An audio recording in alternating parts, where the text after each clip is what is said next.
Yo, sup! For those of you who subscribed, sorry about the late upload. I promised you a video about my travel EDC for the week I spent in New York, but then decided to not make that until I've been there and saw how everything went, and especially if there would be any trouble with TSA. Also, at some point next week I will make a video about what I was carrying in my backpack when over in New York, so thumbs up if you're interested in seeing that.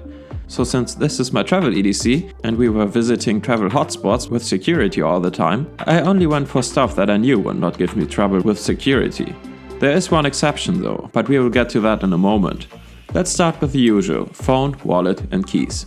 My phone is the regular old iPhone X, still going strong, and it came in useful to take some quick snaps every now and then. Also, I had no problem with battery life despite using it to navigate around the city all the time. I used it in a Spigen Tough Armor case simply because I knew it would be almost impossible for me to break it with this guy on, but also because it has a little kickstand on the back that I could use to watch movies while on the plane. The wallet I went for is nothing new to regular viewers as well. It's the Bellroy Zipper wallet, a wallet which I like, as long as I don't have to deal with coins as much. The big benefit of this wallet for me was the little slot on the inside where you can stow away a SIM card.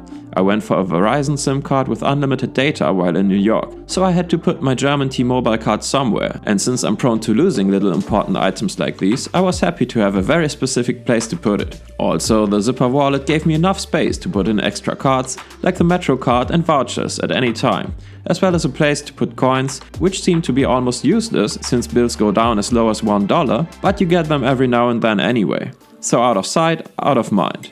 Overall, I would give this wallet high marks as a travel wallet, and I am sure I will use it again in the future. It did everything I wanted it to do while looking great and not taking up more space than it needed to. Good stuff. So what about my keys then? Well, I left them at home. There was no reason for me to bring them, and I didn't want to risk losing them. So yeah, no keys for this one. My watch of choice, of course, was the Sinn 104, which performed great in every way and is the one item I don't see myself replacing anytime soon. I thought about going with something completely different for a minute though. My Casio SGW 500H is a watch I usually take when I'm out hiking and camping, since it has a built-in compass and can show the temperature, among other things. So I thought this might come in useful in NYC as well. But then I decided against it, simply because I didn't want to leave my Sinn 104 at home.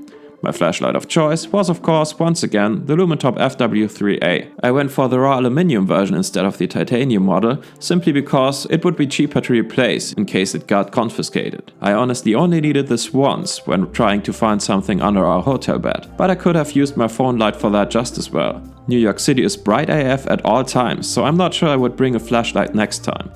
Also, just to mention it, the raw aluminium version is starting to show some wear, which doesn't bother me one bit since it's a tool that gets used a lot, but still, I wanted to let you know. To round it all off, I brought my Leatherman style PS as a multi-tool. I haven't had any problems with this in terms of TSA or other security, and it did everything I wanted it to do. I made a whole review about it a few months ago, just in case you're interested. One thing I needed it for the most was to change our tripod plates. Sadly, the Style PS doesn't have a flathead screwdriver, but you can still do it by using the tips of the pliers. However, that seemed to eat up the plate screws, which is why I usually use my Cadet for this stuff. And that leads me to the last item on the list. We randomly walked into a Victorinox store at Rockefeller Center, in which I found a black Victorinox Cadet.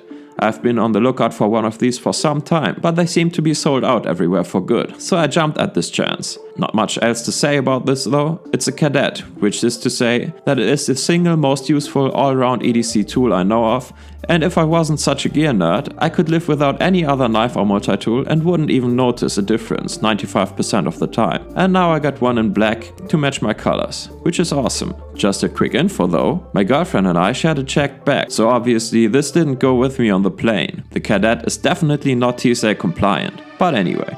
That's what I carried in my pockets while in New York. In the next video, I will be going through what I carried in my backpack, both during the flight as well as while out and about in the city. So subscribe if you're interested. Since I'm back home now, I will go back to carrying this stuff I showed you in my previous EDC update video. And that's it for today. I hope you liked it. If you have any questions, feel free to leave a comment down below. Thanks for watching and take care.